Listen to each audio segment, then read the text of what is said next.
things underway, I'd like to introduce you to today's presenter, Lauren Bartley.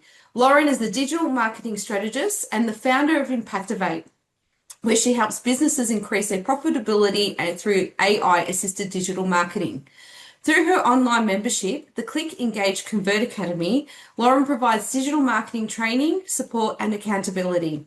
She also delivers practical step-by-step online programs, including the AI Marketing Mega Class, helping business owners confidently embrace AI, and the Mega Ad Success System, which teaches how to run profitable meta ads without overwhelm. In addition, Lauren offers personalized one-on-one coaching to guide businesses towards sustainable growth. Welcome, Lauren, and now over to you. Thank you very much. And I'll just share my screen so we can kick this off. Now, let's just see that we're seeing the right thing. Are you seeing me on the screen? We're all in my good to matching go. outfit? Yes.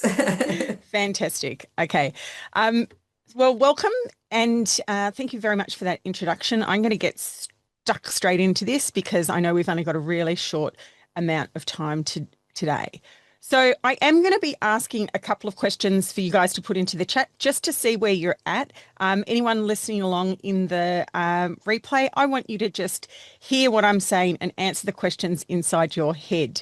And the first question that I'm going to be asking you here is, do you ever feel like any of these scenarios? So do you ever feel like you're not getting enough leads? If that's the case for you, I want you to put a 1 in the chat. Do you ever feel like I'm not converting enough of my leads? If so, put a 2. Or do you ever feel like I'm not getting enough repeat buyers or referrals? If so, put a 3. And don't be afraid to put a 1, 2, 3 if you're feeling that that's where you're kind of at, or, you know, there are issues that you sometimes have. I can see some 1 and 2s are popular choices that are coming through at the moment. And I'm actually really glad to see that there's not that many, there's no 3s that have come in so far. Fantastic. But the reason I ask this question is because these are often issues that a lot of businesses have. So I wouldn't have been surprised if I had some 1, 2, 3s there. And I will admit that at times I have some 1, 2, 3s going on. So it's very common for businesses to feel like they don't have enough leads, or the leads are coming in very infrequently or ad hoc, or maybe they're not converting well enough because they may not know the reason why. Or perhaps people are buying from them, they buy once and then they've got to go back and fill that funnel again, which can be an issue if people aren't repeat buying from you. Regardless of which of these 3 you feel, this is what I'm going to be tackling today to help you along with each of these issues. And one of the reasons that we do have issues in this regard is because quite often what happens is a lot of businesses rely on random acts of marketing. So rather than strategically designing a customer journey that results in more leads and sales, and you know, you might be thinking, oh, you know, I need more sales,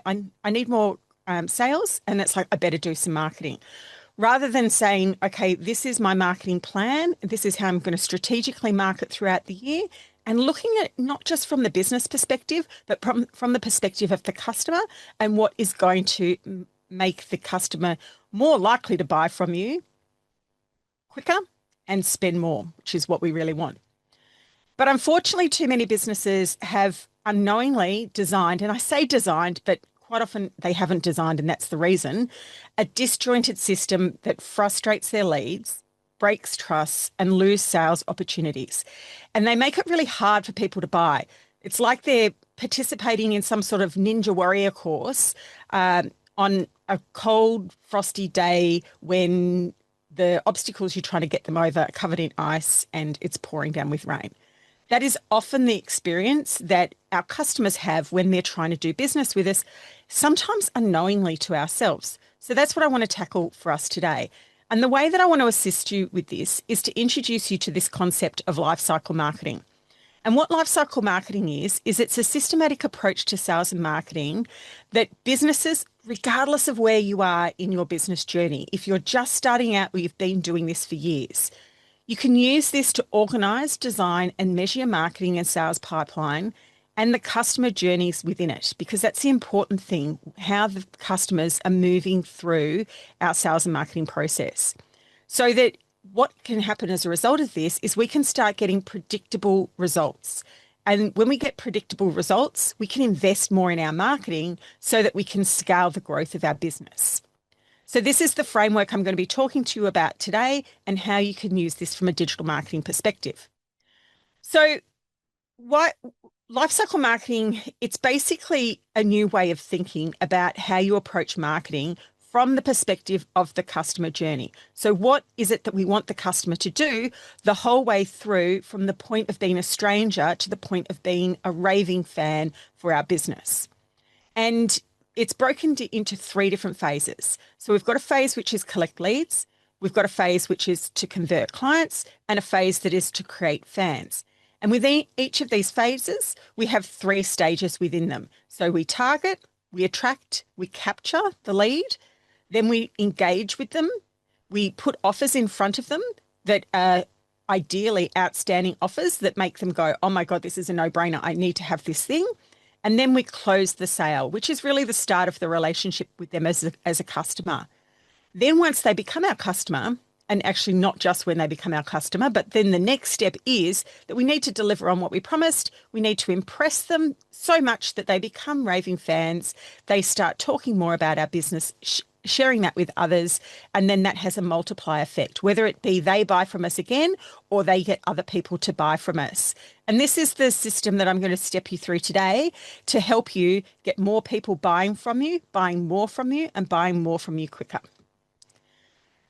So what I'd like us to end up with is a really cohesive marketing and sales pipeline that we've designed. So we haven't just let it evolve over time by this is the stuff we've always done, or this just happens to be the things that we're doing because these opportunities pop up and we go, oh yeah, we may as well do that. Because what we want to do is we want to create this positive and frictionless customer journey where our customer, rather than feeling like they're participating in a Ninja Warrior course, they feel like they are gracefully sliding down a water slide, having the best time of their life on a nice, warm, sunny day. That's the experience we want to create for our customers when we're doing marketing for them. And if we can achieve that, we're going to have a much better success rate in converting our customers and keeping them and getting them to buy more. So basically, your customer journeys are the pathways people take from their first exposure to your business right through to becoming a customer and beyond, and all of those little touch points we have in between. And some of them, when I talk about them, you might go, hey, Lauren, that's not marketing. And I'll explain to you why it actually is. So we take them from being a stranger, and and then we hopefully identify, get them to do some sort of hand-raising activity where they demonstrate to us that they're interested in what we have to offer, which is when they become a prospect. Then they buy from us, where they become a customer. And then when they become an advocate and telling others about how awesome we are on our behalf, that's when they become the raving fan. So I just wanted to layer those words over this framework so that you kind of understand this in the terminology that you may or may not already be using in your business. Now, for some people, this is going to be a fairly linear journey. You might have one customer journey because you've got one ideal customer and one primary product that you sell, and everyone goes through the same journey. If that's you, you're a lucky person, and I wish I was you. But for most businesses, what you'll probably find is that they actually have multiple customer journeys. So when you're thinking about this framework and when you're going and auditing your business to see how it's working out against this, and I'm going to share with you at the end of the presentation a free tool you can download in order to audit your business to see how you're doing and see where you need to be investing your time. You might want to do this on a product by product or a service by service basis. You might want to do it looking at your whole business, or you might, want to go, oh, I'm just going to focus on these customers and the different products that we have to offer those customers, and then I'll come back later and do the other customer segment that we offer. But again, you may have, multiple single journeys that a customer takes, and you might also have intersecting customer journeys. So where people come in through various paths, maybe you have walk-ins off the street, or you might have people who sign up for an ebook that you're offering online, or they might fill in an inquiry form. But they might all go through the same process in terms of how you engage with them and how you put offers in front of them. But then they might go down different customer paths depending upon what they purchase. And then, so just to kind of put this into a little bit of an example, so you can go, yeah, but what does that actually mean, Lauren? What are they actually doing in each of these steps? I'll get into each step in a bit more detail in just a moment, but I'll show you an example now so you've got that context to refer back to. So when we look at it from our, collecting leads stage, we would identify who our ideal customers are, and then we would put something in front of them to basically attract their attention, and it might be, let's say, a free ebook. Then they'd fill in a form where we'd capture their details. And then once we've achieved that, then what might happen is, depending upon where they are in terms of how they've engaged with our business in the past, we might send them down slightly different journeys as well. So if they're not already on our list, then the first email that they might get from us after we deliver the ebook to them might be a little bit of an introduction as to who we are. But if someone was already on our list, then we might want to change the journey slightly there and not necessarily introduce ourselves. Maybe we might do a little bit of a reintroduction in case it might be a while since they've been there, but instead we might vary that slightly. And similarly, if they've never purchased from us before, then we might need to do an education piece to let them know a little bit more about what it is that we actually sell. Whereas if they've already purchased from us before, we might need to make sure that any offers we're putting in front of them is not the thing that they've already bought, if it's one of those things that once you buy it once, you don't need to buy it again. Or maybe we need to put a special message in front of them in terms of how they can rebuy or buy more or buy something different from us. So this is really where we have to look at our customer journey and how can we vary this from customer based on their behaviours. And we call this behaviour-based nurturing or behaviour-based marketing. So we market differently to people based on the relationship they have with our business. But then what might happen after that is, if it's the same thing that they're all buying, we might have a single delivery path. So they might merge back in again. So I just wanted to kind of show you the context of how this all works in a practical example before we move into the details of what's involved in each stage. And I'm going to start with the collect lead stage. So the collect lead stage is the first phase within this framework. And it consists of targeting, attracting, and capturing. And really, we don't do any of this in discrete, like, I'm in this stage, I'm in this stage, I'm in this stage. It kind of does blend, but it's really important to pull each of these components out to think of how can I actually be, focusing on each of these steps within this phase. So the first one is targeting. And the target phase involves both identifying who your ideal customers are and then determining the best way to locate and target them. Because depending on who your ideal customer is, it's going to vary which social media platform you might be on. So, for example, there's no use marketing to my kids on Facebook because that's where all the old people are. You know, they're on TikTok and Snapchat and Instagram to some extent. So that's really important to know this information. And one of the activities that I would encourage everyone to do, and it's one of the very first activities we do inside our Click, Engage, Convert Academy for our members, is to identify who your ideal customer avatar is. And this is where we basically go and say, who is this person? What are their goals, their motivations? Who are they influenced by? And getting really granular to the point of deciding, is it female, is it male, what's the age group, and giving them a name. So this is an example, of what an ideal customer avatar activity could look like. It's not the only one. There's so many different ways that you can do this. But the important thing here is to identify it down to the point that you can actually write a description about this person and put a photo to it to say, yes, that is my ideal customer.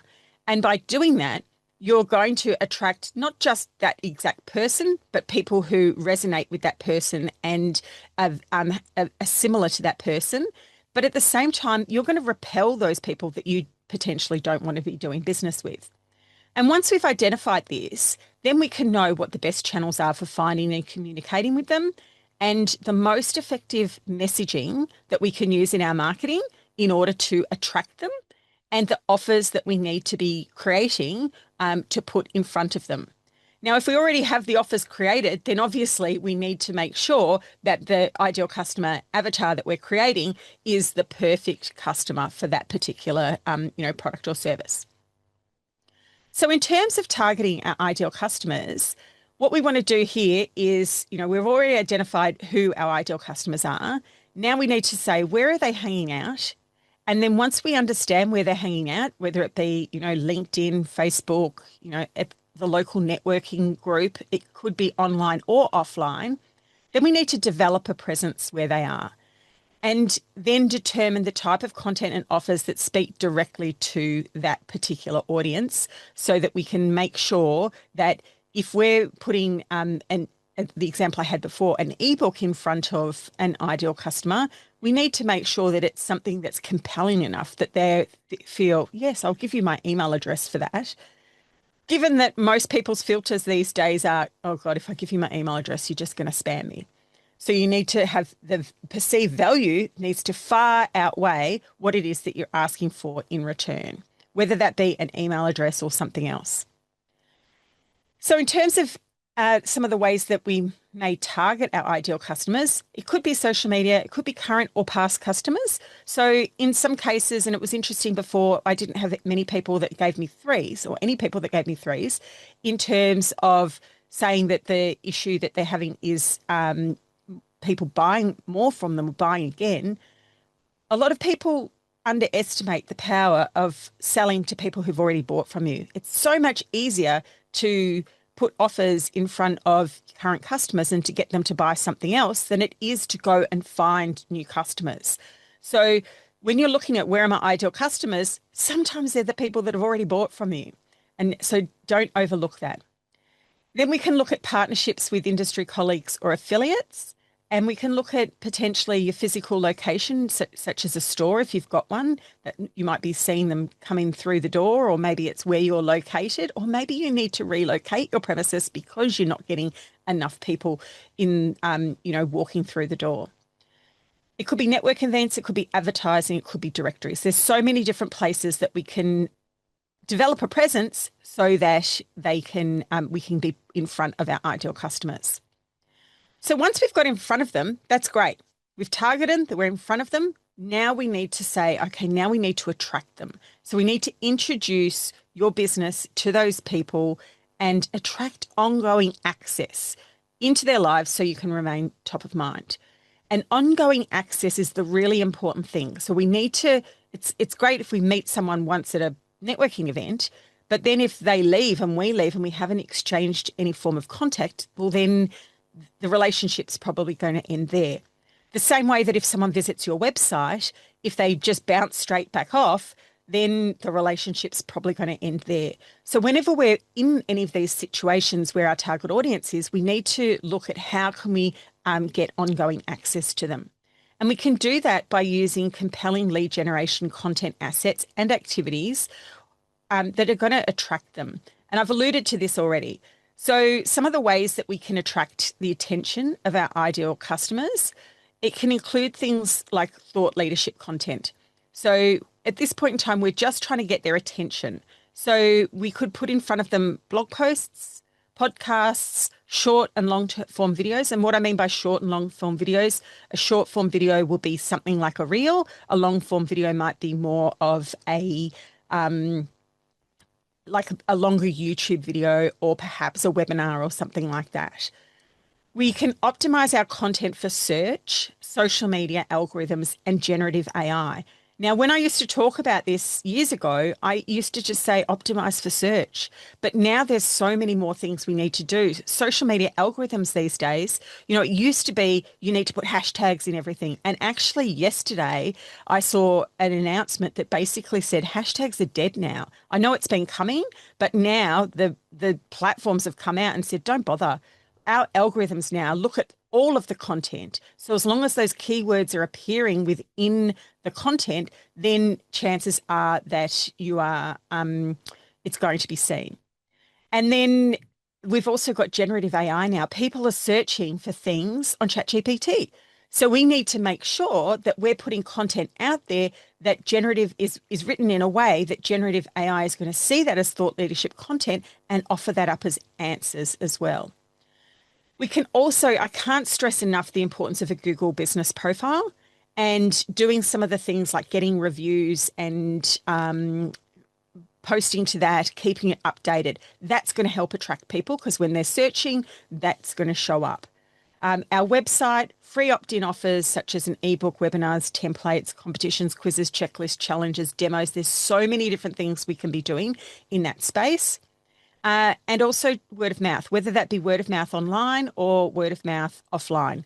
It's still super, super powerful. And that's when I talk about the third phase in this, that's a really important part of this. And then don't forget the traditional side of things, whether it be signage or other offline activities that you could potentially be doing as well to attract your ideal customers. So once we've attracted them, remember I said before about that ongoing access?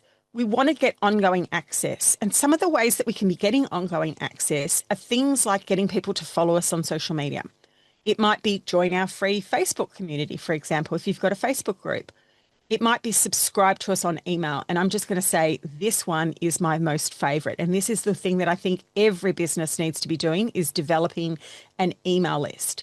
And because algorithms are going to change. They do constantly, but the email is your own proprietary audience. So you can decide when you show up in people's inboxes.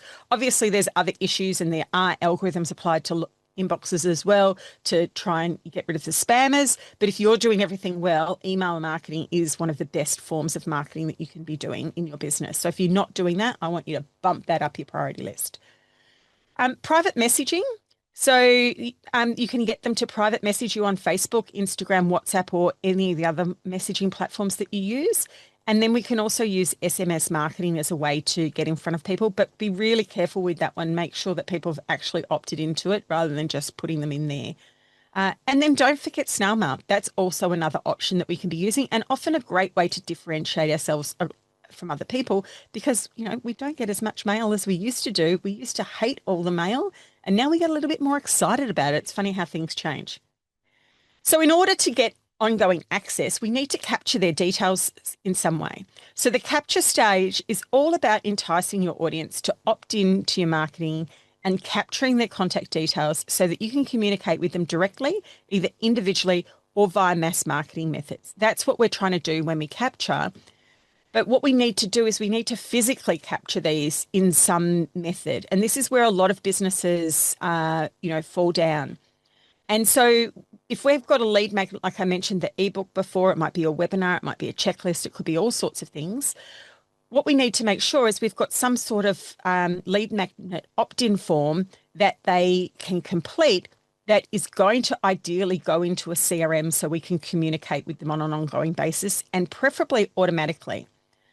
The same thing with our contact us form. Fill in a contact us form. It needs to go somewhere and there needs to be some follow-up. It's too many websites I see where they kind of just, end up in a dead spot. And the same with inquiry forms. So we've got appointment booking forms. It may be we capture their detail on a phone call. It may be through a walk-in, or it might even be a sign-up form at a cash register.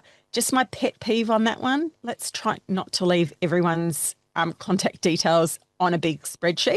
Let's do them on a sheet-by-sheet basis that they place somewhere from a privacy point of view. And also collection of business cards. But another pet peeve here, when someone gives you their business card, it is not permission to put them into your database and just spam them.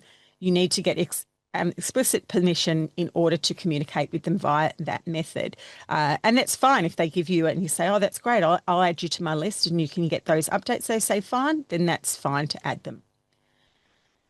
So in order to collect their email address, we live in a what's in it for me society where people want something in exchange and it needs to be of high enough value for what you're asking in return.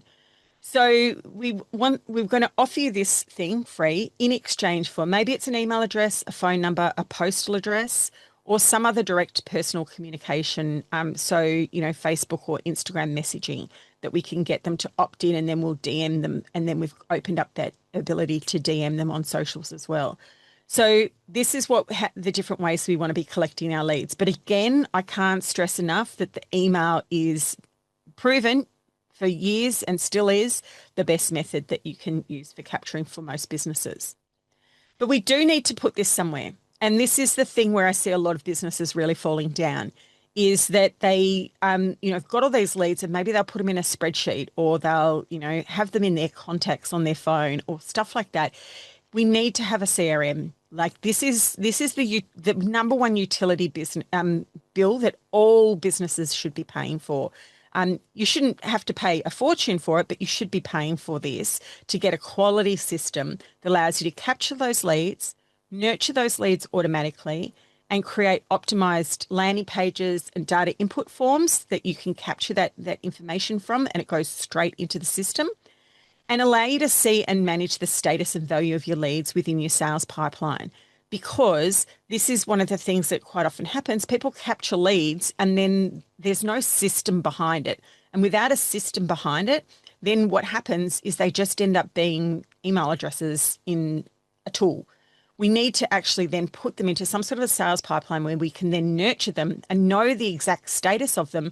And ideally, if your system's got a really good opportunities pipeline, you can assign potential values to them. And I can't stress enough how motivational that is to go in and say, oh my God, I've got like $10,000 sitting in the follow-up stage of my funnel. I need to go in there and basically make some calls and convert them across. And then you see in the actual closed sales, the value of what that is. It's really motivational as a business to be able to do that. And then obviously leveraging automation to increase the efficiency of your lead generation. And not just automation, but AI tools as well. There's so many AI tools that we can be using these days in order to do that. And I always get asked, so I'm going to say my favorite CRM tool and the one that I use in my business is Lead Activator. So from the next stage then is to convert clients. So we've got these leads, fantastic, but you can't take leads to the bank. They're not going to pay your bills. So we need to look at how do we convert our clients. And this is the engage, the offer and close section here. So we need to be engaging. And this again does not just stick in this one section. This goes throughout. We need to be engaging people from an early on in the process as possible. So this is just about nurturing those leads through to the point of purchasing and beyond.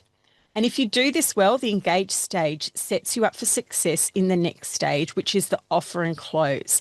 So the more we can do in our engage stage to really move people close to the point of purchasing and educate them, the easier the sell's going to happen. And this should be music to your ears for anyone that hates to sell. And I know there's, a lot of those people out there. So what we need to be doing is educating to sell. And you educate to sell on those topics that your audience cares most about. So what is it that they need to learn in order to feel that's important to them, that also overcomes their limiting buying beliefs and moves them closer to the point of purchase. And you can do this, and in the process, it also demonstrates your expertise and authority in your niche. So whatever it is that you're selling, people want to buy it from, trusted partners, people who know what they're talking about, people who understand their issues, people who are experts in what they're doing. So the more that you can do that through the content that you're sharing, the better results you're going to have. And as I mentioned there, overcoming objections and answering any frequently asked questions, preferably before they're asked. This also allows you to demonstrate your value. And it's like, oh, wow, if that's what they're giving me for free, like as part of the through social media and through engaging with them over time, imagine how much better it must be if I actually pay them. And then providing ongoing exceptional value is also going to be another way of selling yourself and positioning your business products and services as the ideal solution and choice without being an overly sales pitch. And you can do that through the different content that you put out there, whether it be a blog, a podcast, a video. You can, it doesn't have to say, and buy my thing. It can just be useful, helpful content. So if we're educating to sell, some of the ways that we can do this is, particularly from a digital marketing perspective, is on our website. We might have a blog, we might have some videos or a vlog. We might do live broadcasts on social media. We might have a podcast, webinars, just any of the content we put out on our social media platforms. We can use that email marketing list that I talked about to help educate to sell and nurture. It might be any of the groups that you're in, whether they be online or offline, and other mass marketing messages that you might have access to. So it might be that SMS marketing and things like that, and also educating to sell just through the individual communications that you're having with your prospects. So basically what you're doing is you're using your content as a way to open doors to having more meaningful conversations with your audience so that you can move them closer to the point of purchase. And I know for a lot of businesses that a purchase doesn't happen until a conversation has happened first. Not the case for all businesses, but for a lot of businesses. People want to talk and get their questions answered. Some of those conversations can happen via a frequently asked questions section on your website. It's still a conversation. It's just, where they've got a question, it's getting answered, those types of things that we want to do. And what we can also do is we can embed calls to actions within the content you share and your communications. So if you've done a blog post, at the end of the blog post, it might say, if this has been valuable for you and you'd like to do this, here's the next step as to how you can work with me. Or sign up to our newsletter and you get more of these types of tips delivered to your inbox once a week. Those types of things. We want to be putting calls to actions in. So the different types of calls to actions that we can use are things like register for my free webinar, join my Facebook group, join my free challenge, register for my free networking event, send me a private message, book an appointment for a free consultation, request a quote, sign up now, click to buy. There's so many different things, but all of them have one thing in common, and it is we are getting ongoing access to them. So if you look at each of them, they're all ways to get ongoing access, and a lot of them are by collecting email addresses. So we want to create those conversations. And some of the ways that we can orchestrate conversations include just comments on social media posts. If people take the effort to respond to something you've written on social media, you need to go in and respond back. Keep that conversation going. It's going to put you ahead of your competition when you do that. We can create conversations by direct messaging. And you might have seen a lot of social posts that say, if you're interested in this, comment below with a keyword. They can do that, and you can either then, send them the thing manually, or you could have a system in place that allows them to automatically get sent the thing as a result of that keyword. We can have individual emails, phone calls, online or face-to-face meetings, group challenges, face-to-face networking events, interactive webinars, product demos. All of these are ways that we can orchestrate those conversations so that the conversation can be had to overcome those objections so that they go on to become customers. So basically, to be effective in the engage stage, you'd have to have content that your leads engage with that predictably warms up your leads, ready to make buying decisions. And when they're ready, that's when we can put the offers in front of them. So this is the point at which you present your prospect with the opportunity to purchase from you. That is the logical next step. They've been warmed up to that point that hopefully the more compelling your offer, the more likely your prospects will convert. So if someone comes to you completely cold and they know nothing about you because you haven't been educating to sell, then you're going to have a hard time making the close. But if they've been following you for years on social media, they've come to your webinar or they've listened to your podcast or they've watched your videos, quite often it's like that conversation doesn't even need to happen. They just buy. And that's what we want for you. So you need to position what you have as the solution to the problem your prospects have and remove any unnecessary steps or barriers to making the sale. So this is where we want to avoid the Ninja Warrior course. We want to make it like sliding down the water slide. And we do that by putting in front of our prospects compelling offers. I like to call them outstanding offers. And you'll achieve a higher conversion rate if your offers are attractive to your ideal customers, because we know who they are. We did that right back at the beginning. Are clearly communicated, have a convincing value proposition, include a strong call to action, include social proof elements. And that's where things like knowing that I have over 150 five-star Google reviews. That positions me against other people who haven't bothered getting any Google reviews. Have a sense of urgency associated with them and have a little risk associated with it. So that's things like a money back guarantee or, free trial for 30 days, like those types of things that we can put into it. And where do we actually present our offers? From a digital marketing perspective, we can present our offers on our website, via emails. Another reason why the email marketing is so important. Private messages, sales calls, webinars, presentations from stage, product demonstrations, formal proposals or quotes. So there's lots of different ways that we can be putting our offers in front of our ideal customers.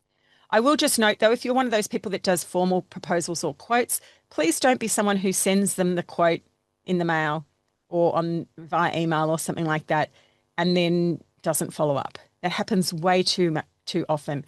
My preference for this is if you're going to be providing someone with a formal proposal, do it in person, over Zoom, or just say, I have a meeting with you. I've got the information. Thank you very much. I'm going to put a proposal together for you. How about we meet back on Wednesday and I can go through that with you? You're going to find that your close rate goes through the roof rather than saying, I'll have that to you Wednesday and I'll email it over to you. Chalk and cheese the results you'll get just from that one little tweak in the way that you present your offers. And then the other thing I just wanted to say is that you need to put your offers in front of your ideal customers frequently. Too many people put that offer out once and then they don't talk about it again. And we do need to be talking about these things constantly to the point that we get embarrassed and we feel, oh my God, I've mentioned this so many times. That's at the point when that first starts to happen. That's really a feedback to yourself that you haven't talked about it enough. Because you're hearing it every single time, but the other people aren't. So if you're starting to feel like, oh my God, I've said this too many times, they haven't heard it enough times still. So what the close is the close is about being intentional in asking for the sale and converting prospects into customers. But you've got to ask for the sale. And this is where I see too many businesses just holding back and not doing so. And when we ask for the sale, we need to be prepared with other options in case they say no, or in case we realize, hang on a second, they can afford to pay way more than what I'm asking here. So you can increase the lifetime value of your customers by presenting them with different opportunities. So we can cross-sell them into other products. We can upsell them into the VIP option. We can downsell them when they're going, oh, I just can't afford it. Oh, well, we have another option that if we take out these things, that we just do this, it can be cheaper for you. And we can also increase the lifetime value of our customers by repeat sales. So by getting people to subscribe to whatever product or service it is that you have to offer, or putting on the recurring invoice or those types of things. And I mentioned this before, but you've got to follow up. So, too many people, I send the proposal, wait a week, haven't heard anything. I'll reach out to them again. Oh, I haven't. Oh, I don't want to annoy them. And then they don't go back. And that's where having some sort of a CRM that has an opportunities pipeline is really good, because they're going to sit in that pipeline where you're going to see them over and over every day and kind of go, oh, I haven't spoken to Bill in 2 weeks now. I really need to get back to him. And it could well be that, Bill just needed a bit more time. So don't be afraid to just keep following up. They will eventually tell you to nick off when they've got to the point of going, you're annoying. Until you've got to that, keep following up. And another way that we can follow up from a digital marketing perspective is through retargeting. So we can follow up through retargeting abandoned carts And we can do that via things like Facebook ads and Instagram ads, so meta ads. We can do it through our email marketing automations where it notices that someone put something in their cart, but then they didn't go ahead and check out. Then it can send them an email to say, hey, I see you left something behind. And we can ideally do that through, we have that automated, but also if it's more manual for you, and when they're in our sales pipeline, for example, we can have automated follow-up tasks that automatically get emailed to them, once every, week or whatever the frequency is, if they haven't progressed to the next stage of that funnel. And then another thing we can be doing to increase our conversion rates is optimizing our sales pages. So if we review our sales pages and look at look at the copy, look at the images, the kind of images that would attract our ideal customers, look at our call to actions, our social proof, our page load speed, our mobile responsiveness, even our payment processing methods. Like if we only offer one payment processing method and it is put your credit card details in here, then you're going to have people who go, oh, I prefer PayPal because I like PayPal security. We have other people who go, oh, I really want Afterpay. We need to be offering those different options. And you might go, Lauren, that's not marketing. It is marketing because it's helping people slide down that water slide on a nice summer day rather than putting obstacles in front of them. And the better the experience that they have with you, even if it's making payment, the better that it is going to be in terms of them becoming raving fans. So some of the ways we can reduce the friction is deciding, is this best being an order form or a shopping cart? Because order forms are best when people are just going to buy one thing. But if you want people to buy multiple things and choose things, then a shopping cart experience is better. And I've seen a lot of businesses be caught out because they're using the wrong version. Which payment processing tools we're using, setting up recurring payments, which is great for you because the money comes in every month, but it's also great for them because they don't have to go and, oh, I've got to go and pay this bill again. And that's a negative customer experience. Whereas if it just gets deducted, sometimes they don't even notice. So it's providing a better customer journey by having these things in place. Are we offering offline payments? Because some people might want that. And are we integrating these things with our accounting software really seamlessly to reduce the work on our side, but also to make sure that they're getting the invoices and they don't have to contact you and say, I need an invoice so I can reconcile my accounts. All part of your marketing, even though it sounds like it's not. So I can't stress enough the importance of your CRM and automation because it's going to help you resurface old leads, create tasks to follow up, track prospects so you know where they are in each stage of your marketing sales pipeline, create and map the progress of opportunities and potential sales value that I mentioned before, and allow you to predict future revenue. So you'll be able to see how much is sitting in your funnel and say, oh my God, I need to chase this up because I need cash and here's the cash waiting for me to just get it off the table. And providing a tool for forecasting resources based on predicted income and growth. And by that, it might be you going, oh, okay, well, now I see I can actually invest in Facebook ads because I can see, what my conversion rate is. And I know that if I put this much money in, I get this much out, and then I can convert this. It gives you more confidence in your marketing. So that brings us to the third and final stage, which is creating fans. And the three phases in here are deliver, impress, and multiply. And so the deliver stage is all about delivering what was promised and providing consistent customer experience.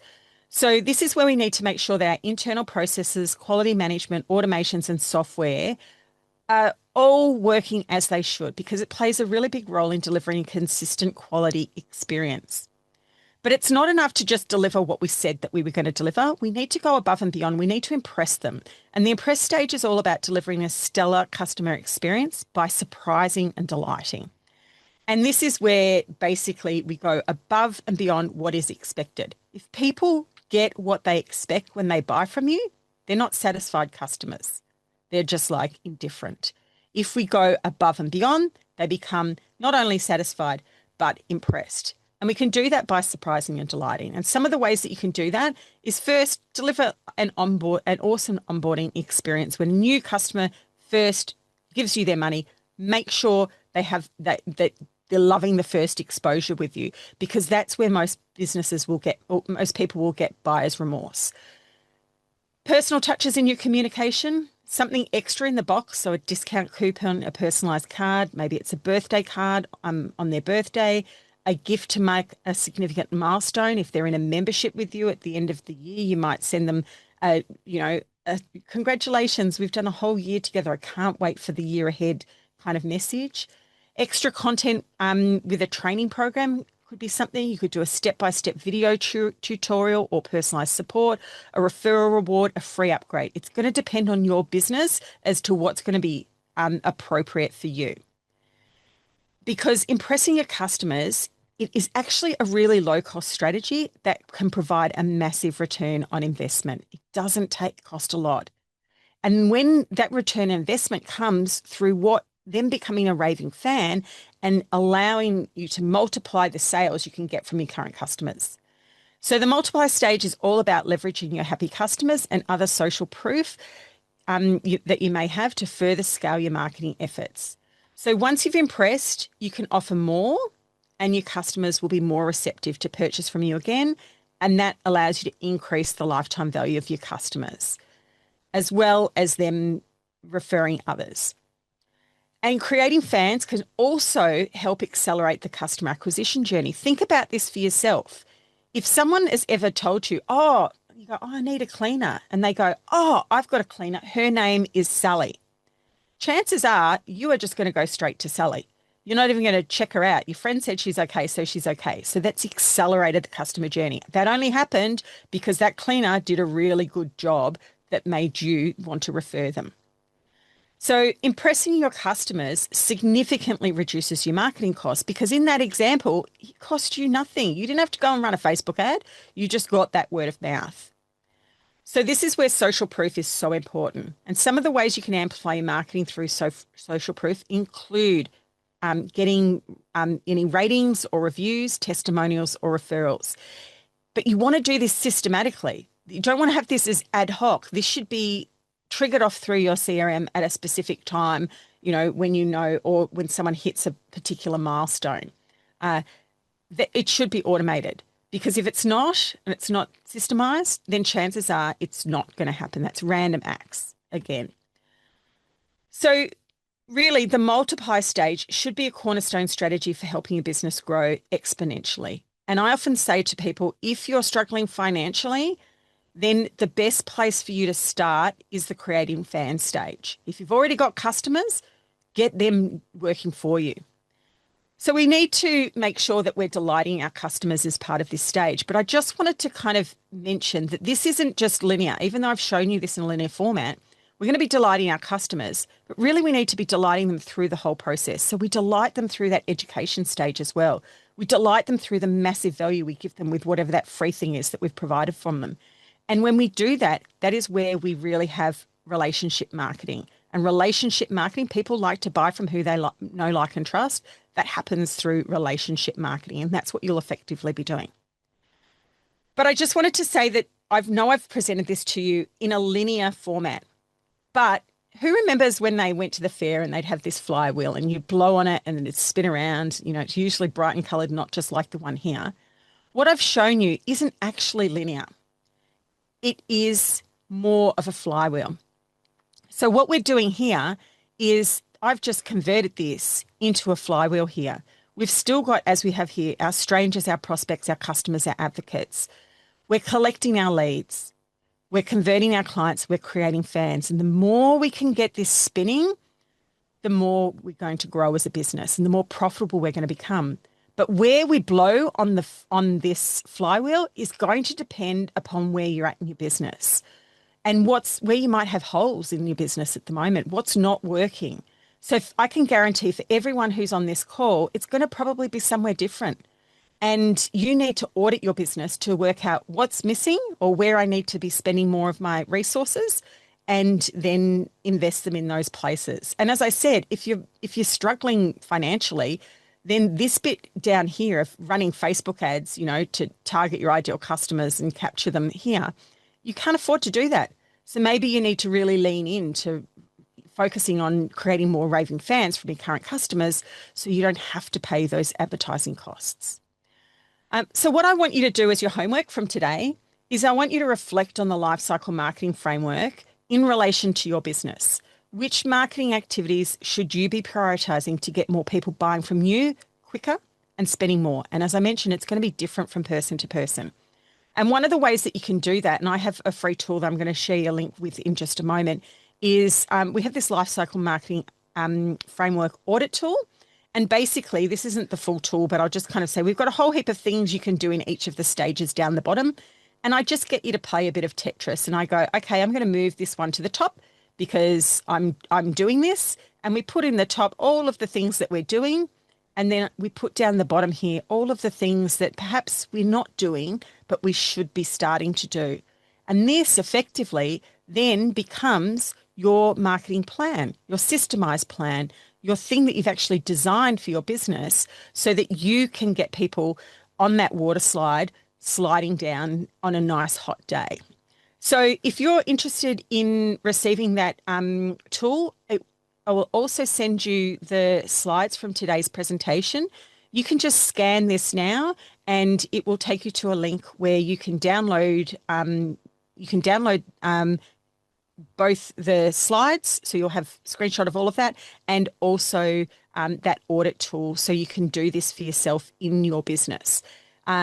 If you're watching the recording and for some reason this link is no longer live, then there will be a link. You'll be able to just go to my website, send me an email and say, hey, watched this thing. Can you send it to me? And I will make sure that you get this. That would be fine. So if anyone liked anything they've learnt today and they think I'd like to work with me further, I mentioned, it was mentioned in the intro that I have my Click, Engage, Convert Academy where we actually do teach people how to not only use this framework, but then all of the individual things, how to develop an outstanding offer, how to, how to optimize my website, how to do email marketing, how to run Facebook ads, all of that kind of stuff. I have the AI Marketing Mega Class, which teaches you more about how to use AI to assist you with your marketing. And you can speak to me about Lead Activator as well, which is the CRM. I do one-on-one digital marketing coaching. I have a mega ad success system and I do lots of speaking and workshops. So if you wanted me to come in and speak for your team or anything like that, I can do that also.